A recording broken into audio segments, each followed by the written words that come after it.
welcome back to Speedy Learning. Keep watching the exciting study of economics. Don't forget to subscribe the channel and like the videos. This video is the extension of the income elasticity of demand. We have already discussed what is income elasticity and the types of income elasticity. If you didn't watch that video, I will put that link into the description box so you can check it out after this video. Elasticity is going to be percentage change in quantity demanded. Income elasticity equal to percentage change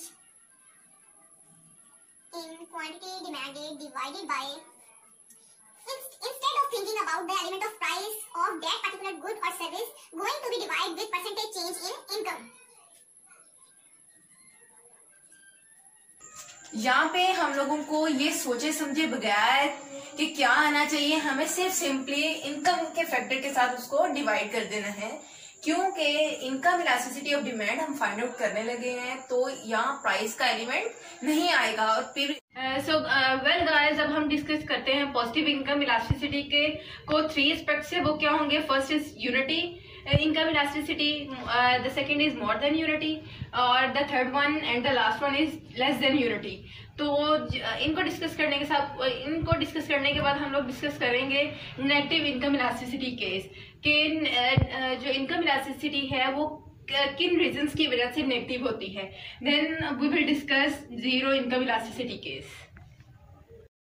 so guys, अब हम सबसे पहला case positive income elasticity का discuss कर रहे हैं, जिसमें हम लोग income elasticity of demand equal to unity को डिस्कस करेंगे। तो look at this table, we can see as the income of that person increases from 400 to 500, then the quantity demanded also increases from 20 units to 25 units.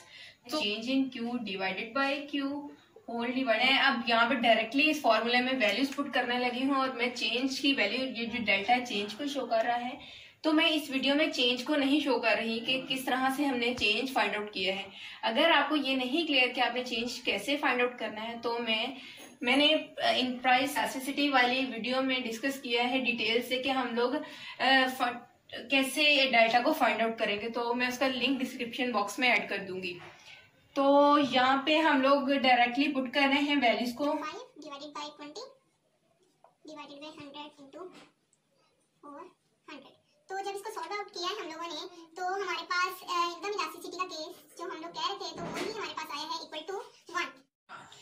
So we can say the ratio of change in quantity demanded equal to the ratio of change in income.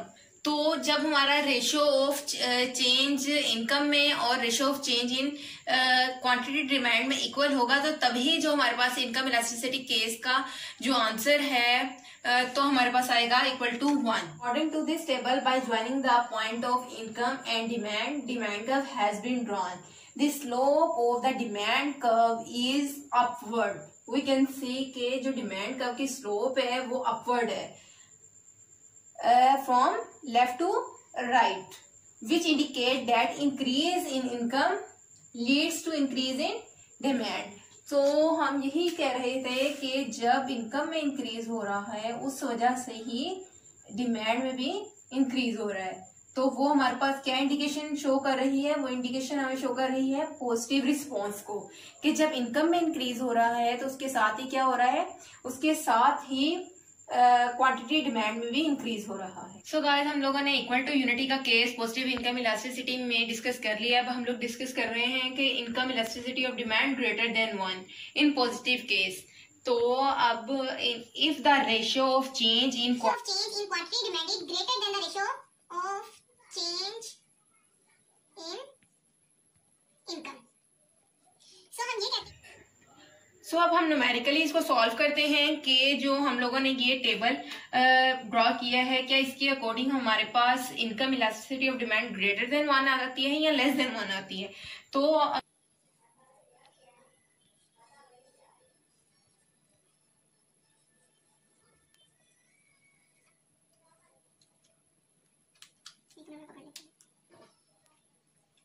हम लोगों ने इस values put की हैं इस formula में। तो formula में वैल्यू पुट करने के बाद जो हमारे पास इसका आंसर आया है वो हमारे पास है 2।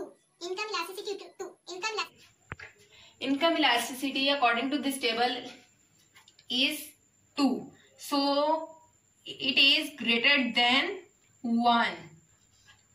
So हम यही कह रहे थे कि जब किसी पर्सन की इनकम इंक्रीज हो लेकिन उसकी इनकम में इंक्रीज होने की वजह से वो क्वांटिटी डिमांडेड में एज कंपेयर टू हिज और हर इनकम क्वांटिटी डिमांडेड में उसकी ज्यादा इंक्रीज हो, तो वो हमारे पास क्या कौन सा केस होगा, इनकम इलास्टिसिटी ग्रेटर देन 1 का। According to this table the demand curve has been drawn by joining the points of income and demand.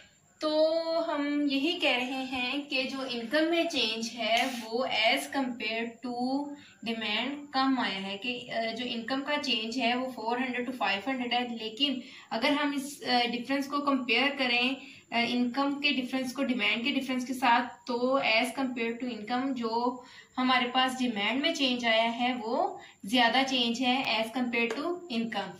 So income elasticity of demand greater than graphically भी हम लोगों ने represent कर दिए हैं कि किस तरह से हम लोग income elasticity of demand greater then को के डिमांड कर्व को ड्रॉ कर सकते हैं। So guys here is a case of income elasticity less than 1. If the ratio of change in quantity demanded is less than the ratio of change in income, कि जो demand quantity demand में change है as compared to income कम होगा। तो पहले हम इस table को न्यूमेरिकली कैलकुलेट करते हैं फॉर्मूला के अकॉर्डिंग कि हमारे पास क्या आंसर आता है इसका।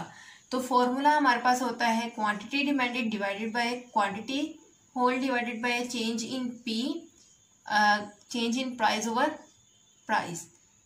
सो इसको कैलकुलेट कर लेते हैं। कुछ हमारे पास वैल्यूज आएंगी 2 divided by 20 multiply by 400 into 100। सो इसको कैलकुलेट करने के बाद जो हमारे पास आंसर आएगा वो आएगा 0.4 which is less than 1। So in this case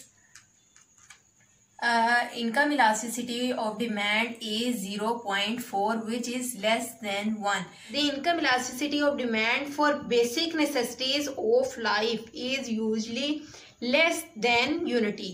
कि वो जो बेसिक नेसेसिटीज ऑफ लाइफ होती हैं वो हमारे पास क्या है कि अगर हम कुकिंग ऑयल यूज कर रहे हैं तो अगर हमारी इनकम इंक्रीज भी हो गई है तो कुकिंग यूज हो रहा था तो अब डायरेक्ट 5 kg तो यूज नहीं होगा, तो वो उतना ही कंज्यूम होगा जितना हम लोग पहले कर रहे थे।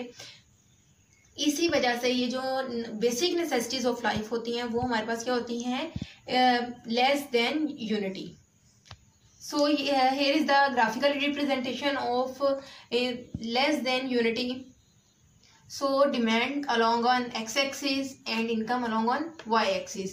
So by joining the point of income and demand curve has been drawn.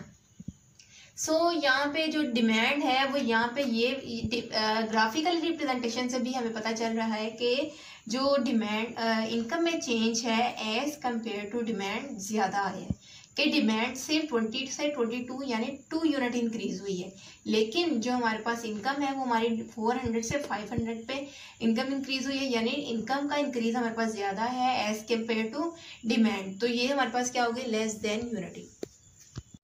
So guys, I will be back soon. Till then, take care. Allah Hafiz. Don't forget to subscribe the channel.